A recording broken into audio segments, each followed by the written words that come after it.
Now, Neil, you make it sound like at age 9, you had this vision of yourself as an astrophysicist, and you sort of marched very steadily towards that goal. But there must have been some time. Tell me about the time, the toughest time you had on this pathway when you almost went and did something else, and what kept you on track? Well, I still can't say that I almost did something else. You know, astrophysics is not the first subject you think of to put food on somebody's plate or to somehow improve the situation of the underprivileged in the world. It's just not the first profession that you think of. So my parents, my father was active in the civil rights movement. My mother was a housewife at the time, a very common profession of the day. And later on went back to school, became a gerontologist. So here I have parents who are helping people. And here's their son, you know, studying black holes, right? Looking up at the sky. Yeah, yeah. And so it's a little weird. It's a little weird, but they were supportive of this. And, all right. But I still had some discomfort about whether I was doing the right thing culturally. Mm-hmm. I knew I was doing the right thing personally, but you want to make a difference in the world. If you don't want to make a difference in the world, go move to another planet. I mean, why? What are you here for? You know, why? Just don't move to Pluto. That's right. That wouldn't count. But. And so, meanwhile, all right, I go to high school and I take extra science classes and extra math classes and advanced calculus and all this stuff. And I go to college, and I was athletic in high school and college. I wrestled, by the way. I wrestled in the weight category at the time, 190 pounds. 190. Now, that's a key weight category of all of them. There are 10 weight categories. Why? Because if you show up 192 pounds, you then get classified in a weight category called unlimited. Okay? So, there's really good incentive to hit that weight. So, there was another guy on the team who was my weight. We were the same weight. He was a senior. Talented fellow, majoring in economics. In fact, he became a Rhodes Scholar during the year. And we come in, I had a nice, good workout. We're coming out, and he said, Neil, how's it going? I'm a freshman. How's it going? I said, oh, all my problem sets are kicking my butt. I barely have time to go to the bathroom. And he said, well, what was it you're majoring in again? I said, oh, physics. And he says, well, and you want to do what with it? I said, I want to get a PhD in astrophysics. And you know what he said to me? By the way, what was he going to do with his Rhodes Fellowship at Oxford? He was going to explore the role of enterprise zones in inner city neighborhoods to empower those who are economically disenfranchised. Okay? He's black, by the way. So he turns to me and said, astrophysics. Then he says the following: the black community cannot afford the luxury of someone with your intellect to spend it on that subject. And I was devastated by that comment. Devastated. Now, he wasn't just anybody saying it. This is somebody who was walking the walk and talking the talk. And so I had no way out of that. He dug a hole and put me in the hole. And I had no shovel, no ladder, no way to, and there I was in a hole, trying to think my way out of it. And I knew my interest in the universe was real because I felt it in my heart. I felt it coursing through my veins. But my responsibility as an educated member of society was eating away at that ambition.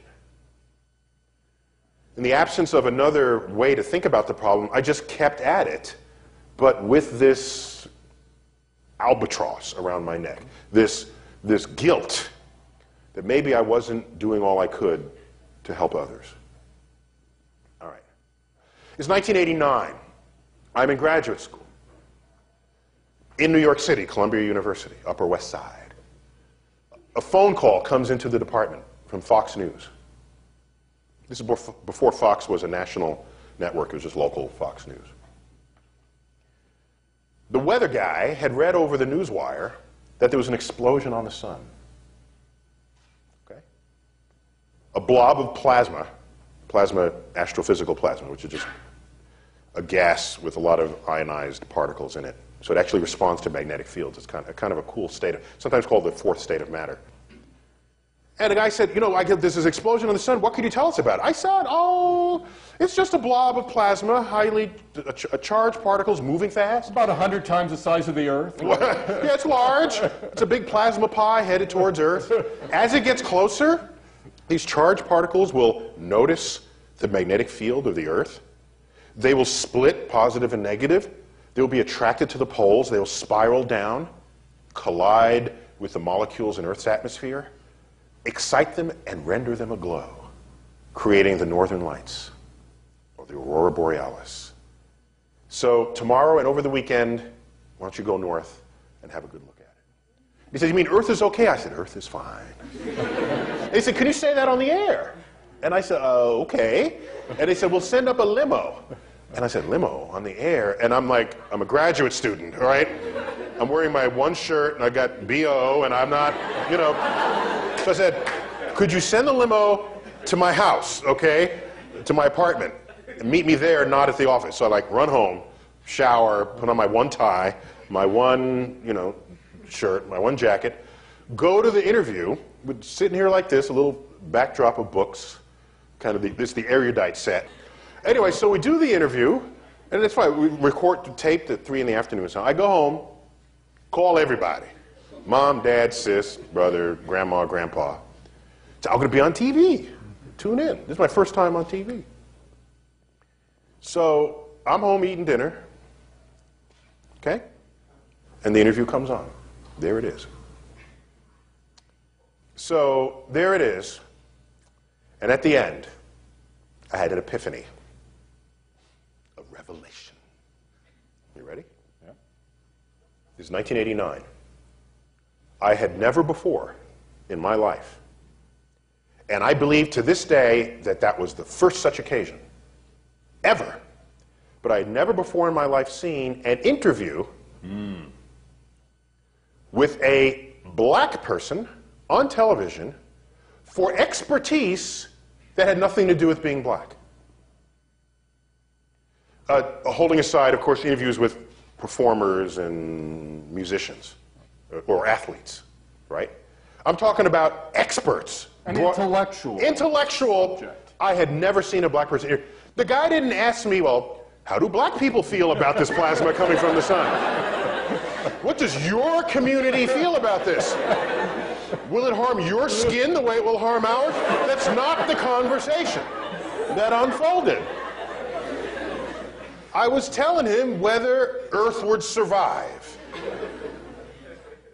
And at that point, I realized that one of the last stereotypes that prevailed among people who carry stereotypes is that sort of black people are somehow dumb.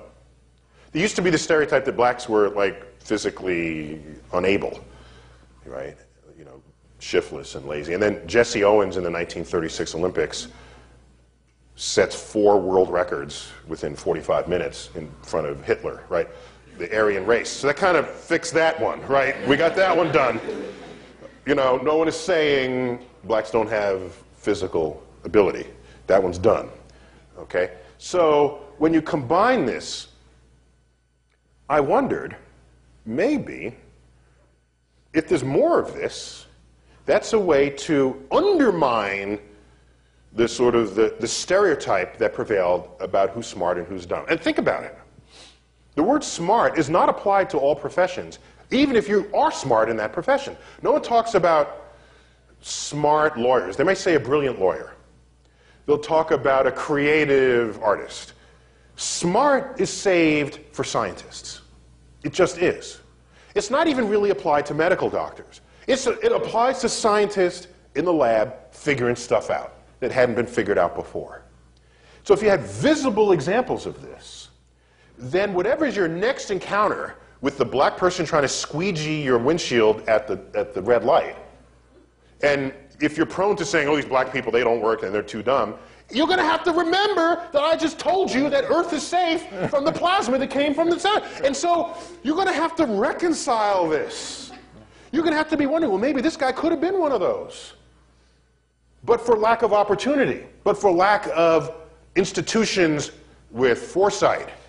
Okay? And Neil, at this point, you had the answer to your Rhodes Scholar. Thank you! I said to myself, I just have to be visible, or others like me, in that situation. That would have a greater force on society than anything else I could imagine. Anything else. And so, to this day, I'm getting email from white people saying they wish they were as smart as I was. That was an unthinkable thing 30 years ago. That just would not have ever happened. White people wishing they were smart like black people. And so, then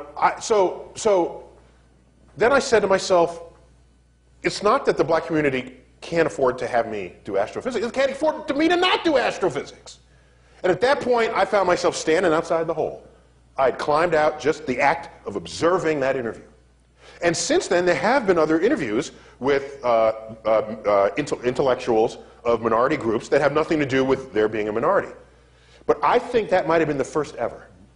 And I'll tell you why I think it was the first. Not that I've seen every single broadcast up until that minute of every channel, but it was another 5 years before I saw it happen again. Mm-hmm. That's why I think it was a you were looking for it. And then you're looking. Yeah. It's like you buy a new car and everybody somehow has your car that you're driving. Right. But how did that happen? Well, you're now looking for it. So I was looking for it, and it went another 5 years. So I'm out of the hole. So then I said, well, let me look up my guy, see what he's doing. I can't find him anywhere on the internet. I don't know where he is. So I think I made the right decision, and that's how that unfolded. But yes, I still knew I wanted to become an astrophysicist, but there was the comfort level for having made that decision that I had to work myself into. Very good. Wonderful story.